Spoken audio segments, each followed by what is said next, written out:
Hey, this is Ralph from Pathogmnemonic, and in this lecture I am going to cover all the details about the innate immune system you need to know for step 1, and I will try to leave out all the stuff you don't need to know. If you've been following since the beginning of this series, we've already been introduced to some basic immunology concepts, and now that you have a broad idea of how everything ties together, let's begin our more detailed discussion of immunology, and we start with innate immunity. And the first innate cell we will talk about is the macrophage. As we saw in our introduction, macrophages have a precursor, monocytes, which are made in bone marrow.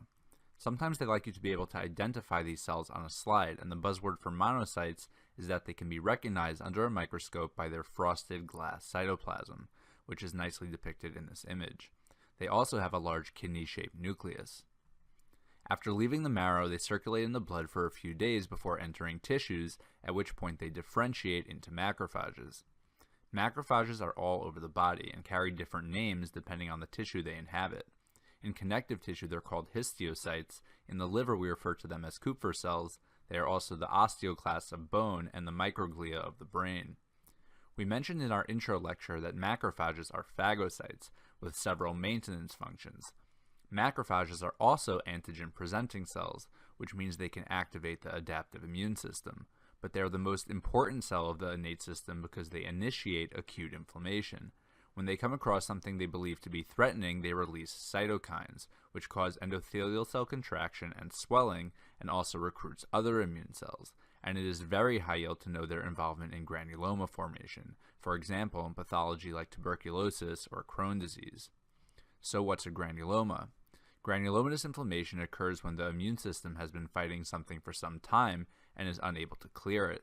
Aside from initiating inflammation, macrophages play a large role in the resolution of inflammation as well, and when they see that they are unable to eliminate a substance, they wall it off, and this cluster of inflammatory cells surrounded by macrophages is called a granuloma. Once you understand the functions of the macrophage, it will be easy to remember its surface proteins. We already know that macrophages are phagocytes, and we discussed in our last lecture how the antibody Fc portion and the C3b complement protein can aid phagocytosis. So it follows that all phagocytes, including macrophages, would have receptors for these molecules. We also know that these are antigen-presenting cells, and so they contain the surface receptors that all antigen-presenting cells have in common for lymphocyte interaction. Just a reminder, these are MHC class II, CD40, and B7.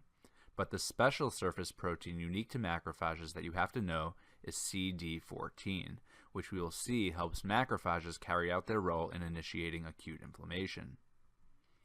Macrophages can be triggered by PAMPs, which we will get to in a second, but it is also very high yield to know that they are activated by interferon gamma, a cytokine released by both helper T cells and natural killer cells. And since activated macrophages can form granulomas, interferon gamma is highly associated with granuloma formation. You want to remember this association. You should also know what a granuloma looks like. When a macrophage becomes activated, it increases its phagocytosis and enlarges into an epithelioid histiocyte. So a granuloma can be recognized as having large cells gathering together with lots of pink cytoplasm.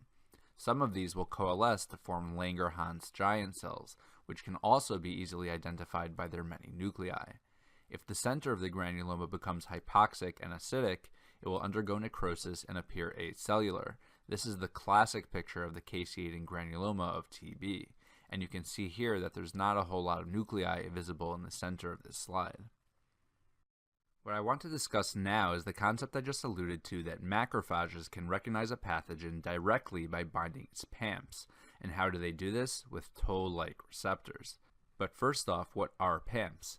PAMPs are pathogen-associated molecular patterns. In other words, special patterns of molecules on pathogens that label them as really bad for us. Toll-like receptors are present on macrophages and other innate immune system cells like natural killer cells and dendritic cells, and they can recognize these patterns. And it's pretty high yield to know that the way these molecules signal that the cell has encountered something harmful is via NF-kappa B, which stands for nuclear factor kappa light chain enhancer of activated B cells. It's a mouthful, but as its name implies, this is a transcription factor which goes to the nucleus to activate parts of our genes and produce immune mediators necessary for the immune response. Here are some examples of PAMPs. Usually, they are parts of the pathogen that are so important to their function that they are not easily mutated, which is good for us. The most high-yield one to note is lipopolysaccharide, or LPS, which is part of the cell wall in gram-negative bacteria. The gram-positive counterpart to LPS, lipoteichoic acid, is also a major PAMP. It is very high yield to know that LPS, specifically the lipid A component, binds the aforementioned CD14. This causes macrophages to release TNF-alpha, which can mediate septic shock. Of course, this doesn't happen every time, and the amount of LPS and other conditions control the response according to the nature of the insult. Something else that might tip off a macrophage that something isn't quite right are nucleic acids that we as humans don't possess. For example, double-stranded RNA is found only in viruses as either their primary genome or during replication of a single-stranded RNA virus. Another example is unmethylated CpG in the DNA of bacteria. Mammalian DNA is mostly coated with methyl groups at sites where there is a cytosine phosphate guanine. CpG methylation is a form of epigenetic modification, which prevents a gene from being transcribed. Bacteria, which are much less complex than mammals, don't have a lot of CpG methylation because they tend to use their entire genome. Once phagocytes break down pathogens, certain internal toll-like receptors can recognize PAMPs like unmethylated DNA and can then send signals to the nucleus to trigger immunity. So you have to know that macrophages are triggered by PAMPs binding toll-like receptors and kick off acute inflammation by releasing cytokines. And you also should have a decent grasp of the cytokines that macrophages release. Here will be the first time we introduce the interleukins, which get their name because they are signaling molecules that travel between leukocytes. Interleukin 1, or IL-1, is one of the primary cytokines released in acute inflammation. The main thing you have to know about IL-1 is that it's an endogenous pyrogen, which means it causes fever. Exogenous pyrogens, such as LPS, activate macrophages to make IL-1, which then acts on the posterior hypothalamus. The hypothalamus helps regulate many functions to maintain homeostasis, and the set point is the target temperature that the body hopes to maintain. As we well know, this is 98.6 degrees Fahrenheit in humans. IL-1 works by raising this set point, which makes the body think it is cold, and the body will attempt to get to that higher temperature by shivering. This is the basis for patients experiencing chills early in infection, and once that higher temperature is reached, they get a fever. Another function of IL-1 is that it causes adhesion molecules to appear in vessels, allowing immune cells to exit the blood. IL-6 is also released by macrophages and is the cytokine responsible for producing acute phase reactants in the liver, and thus plays a big role in the acute inflammatory response. This cytokine can also cause fever, but I really want you to hone in on the more specific function for each of these because that is what will be tested, so I did not include some of their overlapping functions on the slides, so just think of IL-6 as the acute phase reactant cytokine. IL-8 is a chemotactic factor for neutrophils and is how macrophages call them in from the bloodstream. We'll see this again in a little bit. IL-12 is how macrophages activate natural killer cells, and that is its job in the innate system, but it has another more highly tested function we will discuss in the context of helper T cell activation. The last one you should know is tumor necrosis factor alpha. This cytokine was so named because it has been shown to kill tumors in animals, and it does this by causing thrombosis, which is associated with inflammation. We already said that TNF-alpha is responsible for sepsis, a widespread dilation of blood vessels in infection. Given the association of TNF with thrombosis, it makes sense that sepsis is one of the main causes of disseminated intravascular coagulation, or DIC, caused by forming clots in blood vessels all over the body. TNF goes together with IL-1 in that it causes fever, activates endothelium, and recruits white blood cells. And TNF is also known to maintain granulomas.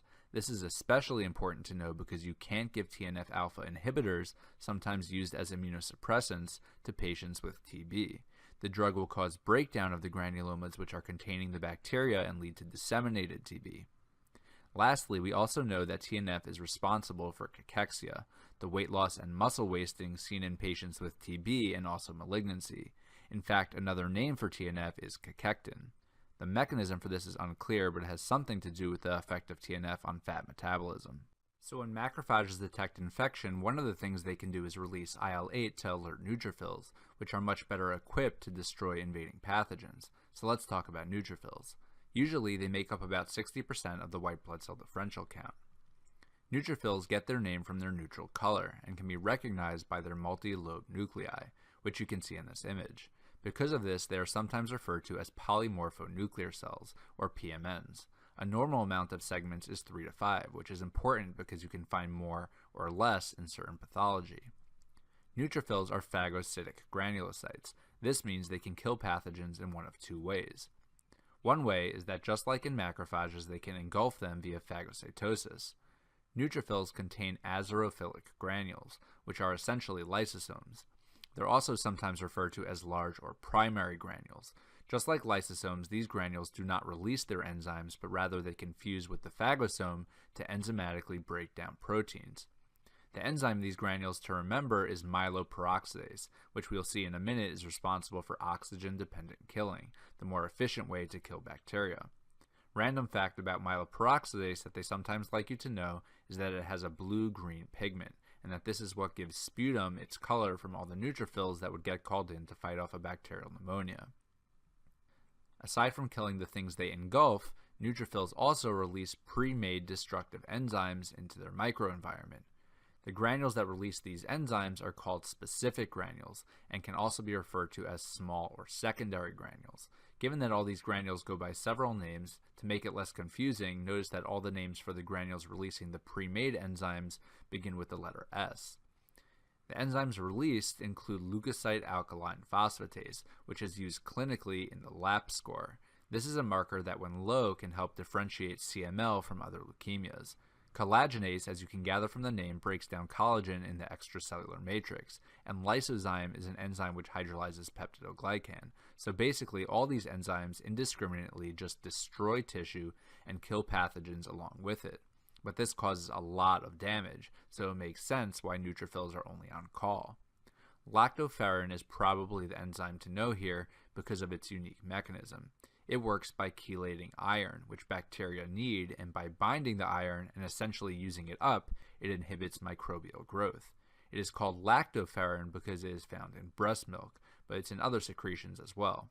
And all of these enzymes lead to oxygen-independent killing, which is not as efficient as killing done in the presence of oxygen. Neutrophils are not involved in adaptive immunity or the chronic inflammatory response, and although they can phagocytose antigen, they just destroy it. They cannot present it to other cells. Just a couple of other things to note on the topic of neutrophils. Immature neutrophils are called band cells, which if seen in the blood signify that the body is making lots of new neutrophils because for some reason it needs more. They can be elevated either in infection or leukemia, and this is called a left shift. It's called this because pathologists used to count the band forms on a blood smear by tapping a button on their left. And lastly, you also have to know that the pus we see in infected tissue is comprised of dead neutrophils. CHEDIAK-HIGASHI syndrome, luckily, is a rare disorder, which means it's only frequently seen on the boards, and it happens to affect neutrophils. It is caused by an autosomal recessive defect in the LIST gene, which results in a dysfunction of the lysosomal trafficking regulator protein. All of the symptoms are due to some problem with microtubules. If you remember from cell biology, microtubules are these long proteins in cells that help form the cytoskeleton, but they are also used like rail lines to help traffic organelles. As you could imagine, if this doesn't work, it can lead to a whole lot of problems. The reason this comes up here is because in neutrophils, this will manifest as phagosomes, which are unable to fuse with lysosomes, and the formation of abnormal granules, which cannot properly release their contents during infection. Since both methods of neutrophil killing are compromised, this leads to an immunodeficiency syndrome causing staph and strep infections, most commonly in the skin and respiratory tract. Remember, granulocyte deficiencies lead to infection in peripheral tissues. You will find a similar dysfunction in platelet-dense core granules, which causes a defect in primary hemostasis and clotting, and people with this disorder will bleed easily. Likewise, melanosomes, which provide pigment to skin cells, cannot get into keratinocytes, and these patients will have oculocutaneous albinism, meaning extremely fair skin and hair and very lightly pigmented eyes. The microtubule dysfunction may also affect axonal transport down neurons, which can cause peripheral nervous system problems such as neuropathy, causing weakness and sensory deficits. If you remember this disorder as a microtubule problem, you should have no trouble remembering the signs and symptoms. The rest of these features probably won't be on your test because they are not how these patients present. They will already have been diagnosed. But some of these patients will have central nervous system involvement as they get into their teens, and this can have many manifestations. And if the patient doesn't die from infection, this disease can progress into an accelerated phase, which manifests as lymphohistiocytosis, which is a lymphoma-like proliferation of white blood cells in most organs. It can also lead to pancytopenia due to intramedullary death of cells from impaired mitosis. All this causes further worsening of infections and bleeding. No bueno. On the test, if you see a patient with albinism and recurrent infections, it is at least Board's Pathogmnemonic for CHEDIAK-HIGASHI, and you don't really need more information. Nothing else they will ask you about can cause this. You may be asked, though, how CHEDIAK-HIGASHI is diagnosed. Under the microscope, you would see giant granules in both granulocytes and platelets, and this is due to the fusion of endosomes arising from the Golgi that cannot be distributed throughout the cell and cannot release their contents. Now let's turn our attention to the way phagocytes like macrophages and neutrophils kill using oxygen. This is the most effective way to kill bacteria and other pathogens, and this is called oxidative burst, or also respiratory burst. Let's make a phagocyte engulfing some kind of bacteria, give it some DNA and some fimbriae, and it will eventually end up inside a lysosome, like so. In the presence of oxygen, NADPH oxidase, a surface membrane enzyme on phagocytes, oxidizes NADPH, hence the name of the enzyme, to NADP+ and superoxide, an oxygen radical. A radical is a molecule that contains a free electron, which turns regular oxygen into reactive oxygen species. Reactive oxygen species are, not surprisingly, very reactive and can cause lots of damage to cell membranes and be used to kill bacteria. Once you have superoxide, another enzyme called superoxide dismutase comes in and converts the superoxide to hydrogen peroxide, H2O2. This is not a radical, but is considered a reactive oxygen species because it can be converted to very potent hydroxyl radicals. Interestingly, bacteria themselves bring some hydrogen peroxide with them into cells, which can be the source of their own killing, and we will see why this is important in a second. There are three things that can potentially happen to hydrogen peroxide. One, it can be converted to hypochlorite, which is the active ingredient in bleach. This is done by the enzyme MYELOPEROXIDASE, which we have already come across, and hypochlorite can be used to destroy bacteria, which is the goal of respiratory burst. Two, hydrogen peroxide may also be detoxified by reduced glutathione, an important antioxidant in our cells. Or three, it can be broken down and neutralized to harmless oxygen and water by catalase, which is present in some bacteria. So let's read this in the text. In lysosomes, oxygen is turned into reactive oxygen species. You first get a superoxide radical using the NADPH oxidase complex. This can then be converted into hydrogen peroxide. Another way to get hydrogen peroxide is if it is brought in by bacteria themselves. What could then happen to the hydrogen peroxide is, we said that myeloperoxidase could combine it with chloride to create a hydroxyl halide free radical, which is essentially bleach. The hydrogen peroxide can be detoxified by reduced glutathione, or it can be neutralized by bacterial catalase. So why is all that important? Mainly because examiners want you to understand chronic granulomatous disease. The most common form of this genetic disorder is X-linked, but it can also be recessive. The defect is in NADPH oxidase.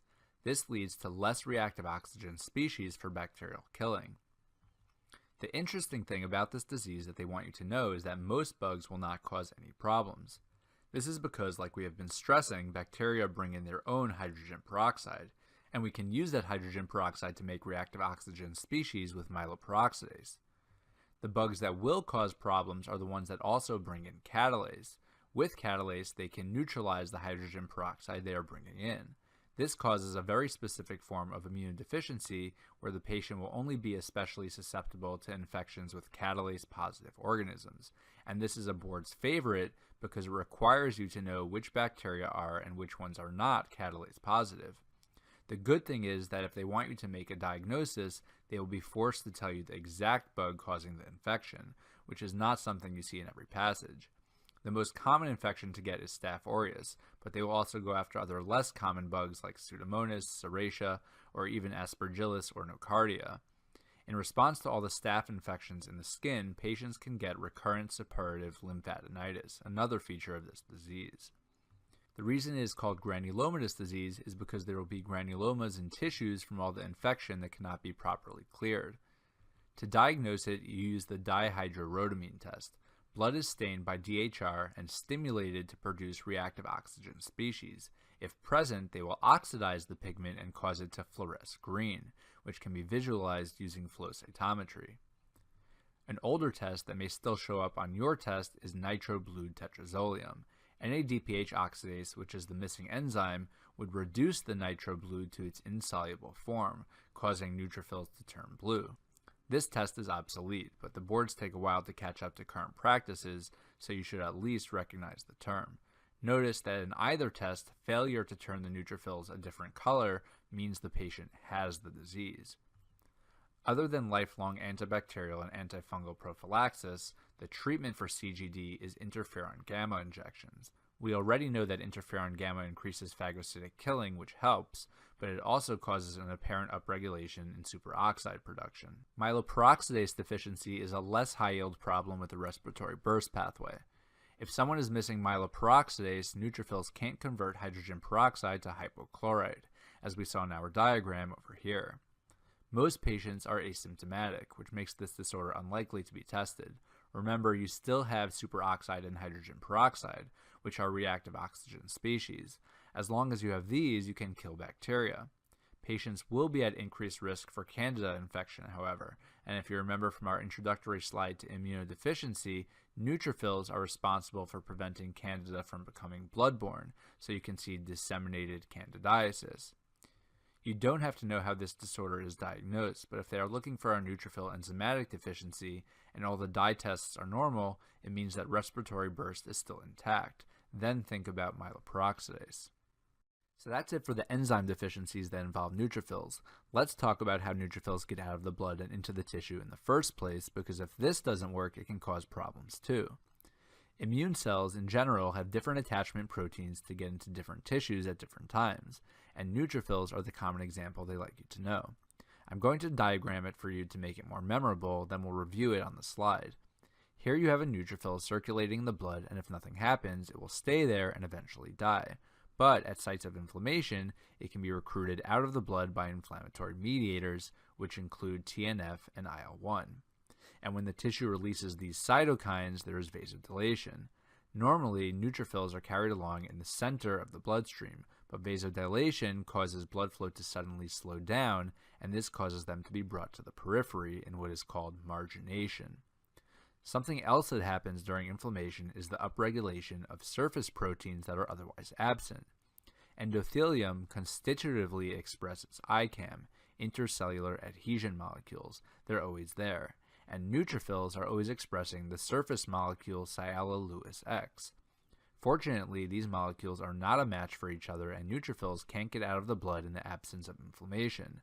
But when inflammatory cytokines are around, endothelium will start to express selectins, which can bind Sialyl-Lewis X, which by the way is also called selectin ligand. Also, in response to inflammation, neutrophils will start expressing these proteins called integrins that complement ICAM. So basically, you need the endothelium and the neutrophil to both agree that there's inflammation going on at a certain site to get neutrophils into the tissue. This is a good thing and a pretty neat protective mechanism we have in place because we know how destructive neutrophils are. When the selectins bind Sialyl-Lewis X temporarily, it kind of acts like a speed bump and slows the neutrophil down to a crawl. This is called rolling. Once the neutrophil has slowed down, its integrins can bind ICAM. This causes tight binding, and the neutrophil can now exit the blood and get into the tissue by squeezing through endothelial cells in a process known as diapetasis. This is facilitated by pseudopods extending and binding to a molecule called PCAM1. Once they're in the tissues, neutrophils need to migrate to the site of attack, and they can do this by following chemokines, which is what we call molecules that promote chemotaxis. And the molecules that attract neutrophils are IL-8, C5a, and leukotriene B4. Now let's run through everything I just laid out for you in the text. One thing I haven't mentioned yet is that neutrophils exit the blood through postcapillary venules. This is where flow is the slowest, and you have to know that this is where cells can leave the bloodstream. Now let's go over the 5 steps in this process. In margination, vessels dilate and neutrophils marginate to the periphery and get slowed down by selectins. This slowing down is referred to as rolling. There are actually 2 types of selectins. One is E-selectin, so called because it is found in endothelium. P-selectin is found also in platelets. P-selectin is stored in vascular endothelium in what are called Weibel-Palade bodies, and you can remember what they contain from the mnemonic WP for Weibel-Palade, where the W stands for von Willebrand factor and the P is for P-selectin. And again, sialyl X binds the selectins briefly to slow down the neutrophil. Intercellular adhesion molecules and vascular cell adhesion molecules, aka ICAM and VCAM, are involved in the adhesion step, and they bind integrins on the neutrophil, which have great names like lymphocyte function-associated antigen 1 and very late antigen 4. The way I keep this all straight is simple. Selectin and sialyl X both start with S, and they bind each other. ICAM and integrin both start with I, and they bind each other, and lower yield, but which also fits, is VLA4, which binds VCAM. We also saw in our diagram that movement between endothelial cells is done by platelet endothelial cell adhesion molecule, or PCAM, and you can remember this because diapetasis is the only step that has a P in it. This is one that they really like you to know. And lastly, in migration, neutrophils travel through the interstitium to the site of infection by way of these very high-yield chemotactic signals. We have already been introduced to IL-8, which is made by macrophages. The complement protein C5a also recruits neutrophils, and leukotriene B4 rounds out the big 3. A couple of other chemoattractants that aren't tested as much are LPS from bacteria and platelet activating factor. This makes sense though because the platelet plug is needed during injury and neutrophils are needed so wounds don't get infected. Leukocyte adhesion deficiency is something that can happen if things don't go according to plan here, and there are a couple of different ways this can occur, but type 1 is the highest yield. LFA1 is an integrin comprised of CD11 and CD18. In leukocyte adhesion deficiency type 1, the CD18 subunit is defective, and the gene for this is recessive. Because LFA1 is an integrin, there's defective tight binding. In type 2, there's a defect in sialyl X, which means that the rolling step where the neutrophil slows down won't work well. Either way, the patient will have an immunodeficiency syndrome with recurrent infection. We learned recently that pus is basically dead neutrophils, and if neutrophils can't get to the periphery, then there can't be any purulence. There will likely be something in a passage about this which will make your board's diagnosis fairly easy, and there will also be poor wound healing for the same reason. What will absolutely clinch your diagnosis, though, and is a pathognomonic finding, is that infants born with this disease will retain their umbilical cords for an unusually long time. It can take a month to separate. Normally, once there is a lack of blood flow from the placenta after the baby is born, this causes necrosis of the cord stump, triggering acute inflammation, and it falls off in a few days. With no neutrophils, there is an impaired inflammatory response, and the cord stays attached. These patients can classically present with omphalitis, an infection of the cord stump. A lab finding with this disease is a high neutrophil count in the blood, and this is because of the marginated pool of neutrophils. About half the neutrophils in the body hang out in the lungs instead of circulating, and they bind there using adhesion molecules. Without this integrin, they can no longer bind, and more circulating neutrophils will yield an apparent leukocytosis. So we already talked about macrophages and neutrophils, the workhorses of the innate system. Now let's talk about some other players. We haven't really talked much about natural killer cells yet. Remember that natural killer cells are lymphocytes, even though they are part of the innate system, and their specific marker is CD56. They mature in the marrow, circulate in the blood, and only proliferate when they get to tissues where they are needed, similar to neutrophils. Natural killer cells, shockingly, kill other cells. The way they do so is they contain the enzyme perforin. Perforin makes little channels in the cell membrane, eventually perforating it. Granzymes, specifically granzyme B, can then enter the cell and cause proteases to digest cell contents. Granzymes also activate caspases, which are the main proteins that carry out apoptosis, a clean cellular suicide without inflammation. Natural killer cells can also use the Fas ligand pathway to signal apoptosis. These mechanisms of killing are essentially the same ones used by cytotoxic T cells. They also target the same types of cells as cytotoxic T cells because they go after cells infected with viruses and also tumor cells. I therefore think of natural killer cells as basically like the cytotoxic T cells of the innate system. The only difference is that natural killer cells are more non-specific, as they do not need antigen to be presented to them on MHC. Actually, it's the opposite. Natural killer cells kill human cells which lack MHC class 1. This might be the most high-yield point about natural killer cells because it's so unique to them. As we have learned, almost all normal human cells express MHC class 1. When it's not expressed, it's a signal that something is wrong. Some viruses have developed the ability to downregulate MHC1 in order to escape detection by the immune system, and this can also happen in cancerous cells due to mutation. Natural killer cells are there to make sure this doesn't happen. Lastly, natural killer cells can kill by antibody-dependent cell-mediated cytotoxicity, or ADCC. Antibodies, specifically immunoglobulin G, can bind to pathogens, and natural killer cells can bind to the IgG constant region using CD16, which triggers it to kill those pathogens. I will have a diagram of this in a little bit when we get to eosinophils, which also kill using this mechanism. Like all immune cells, natural killer cells must be activated, and this can happen in several ways.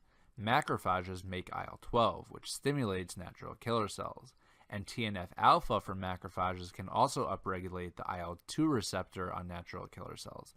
IL-2 is a growth factor secreted by T cells and natural killer cells themselves, which stimulates proliferation.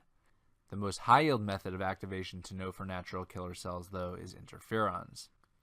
Interferon alpha and beta are made by virus-infected cells to send quote-unquote warning signals to nearby non-infected cells. These signals cause a preemptive downregulation in protein synthesis, preventing viruses from potentially replicating. Interferons actually got their name because they interfere with viral replication, but they also upregulate MHC on cells to aid recognition by the immune system, and we bring them up here because they can trigger natural killer cells to help the innate system deal with intracellular viruses. Don't mix up these interferons with interferon gamma. They really have very different functions, and you should think of them separately. Not crazy important, but you should know that just like macrophages activate natural killer cells using IL-12, natural killer cells reciprocate by secreting interferon gamma and likewise stimulating macrophages. This is an example of cells of the innate system feeding off of each other to amplify the response. The last of the innate system cells are kind of in their own category, and are the mast cells, eosinophils, and basophils. There are important differences between them, but let's talk about the similarities first. All of them are granulocytes and contain destructive enzymes whose release is triggered by immunoglobulin E. This is very important for parasite immunity, as parasites are generally too large for phagocytosis. However, more relevant for us clinically is the association of all these cells with allergy and atopy. One difference between these cells is in their location. Mast cells, like macrophages, live a long time and are present in tissues, whereas eosinophils and basophils can be found in the bloodstream. The most high yield of these by far is the mast cell. Mast cells have basophilic granules, so they stain a deep blue. They mediate allergy in local tissues and are at the root of all type 1 hypersensitivity reactions. A lot more on this in our clinical immunology lecture. Mast cells can be activated by physical stimuli such as cold or tissue trauma, which can cause reactive swelling. They can also be triggered by the products of the alternative complement pathway, C3A and 5A, which are called anaphylatoxins, and they're called this because they can trigger mast cells and cause anaphylaxis, a major allergic response. But the mechanism of activation you gotta be sure to know about is the cross-linking of IgE antibody. Let's go to the whiteboard because this is so high yield. Let's say this is my very large bicep and I'm stung by a bee for the first time in my life. The first time someone is exposed to an allergen, this is what we call an antigen that causes an allergic response.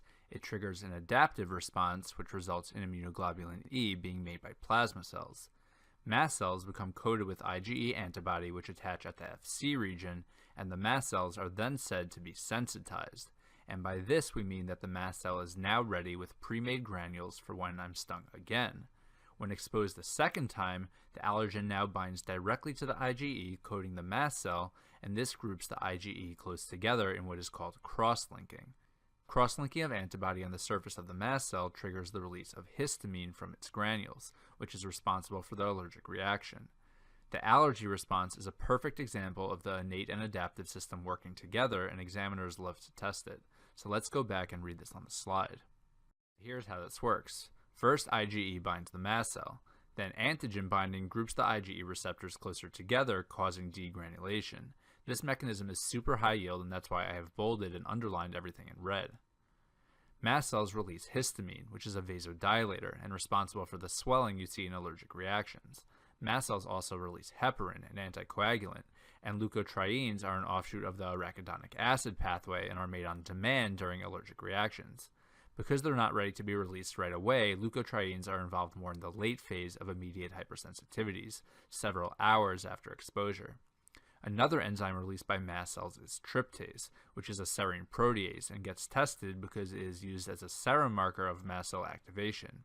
But really all of these enzymes can be found elevated in the blood during anaphylaxis.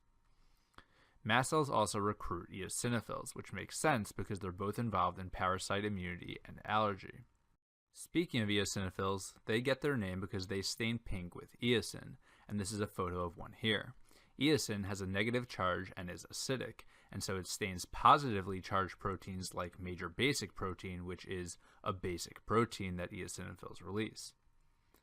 It is high yield to know that eosinophils defend against helminths, and they should be elevated with any kind of worm infection, and that eosinophils are stimulated by interleukin-5.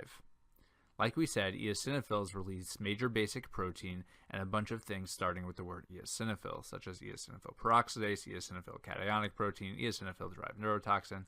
Not high yield to say the least. The last thing you should know about eosinophils is that just like natural killer cells, they can participate in antibody-dependent cell-mediated cytotoxicity, and this is their main mechanism of killing. But where natural killer cells are triggered by IgG, eosinophils instead bind to IgE. It's the cross-linking of IgE bound to antigen on the surface of the helminth which causes the release of major basic protein from eosinophils and the destruction of large parasites. So let me show you how ADCC works. I put this here rather than where we discuss natural killer cells so we can directly compare it to mast cell degranulation. They work in a similar way but are kind of the inverse of one another. So let's say someone's got this giant strongyloides worm migrating through their lung tissue, which the innate system is no match for.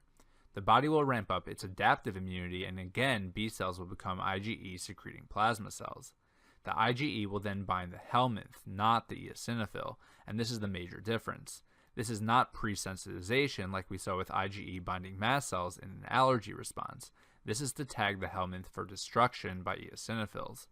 And the adaptive response will lead to the recruitment and proliferation of eosinophils, which have receptors for the Fc portion of IgE.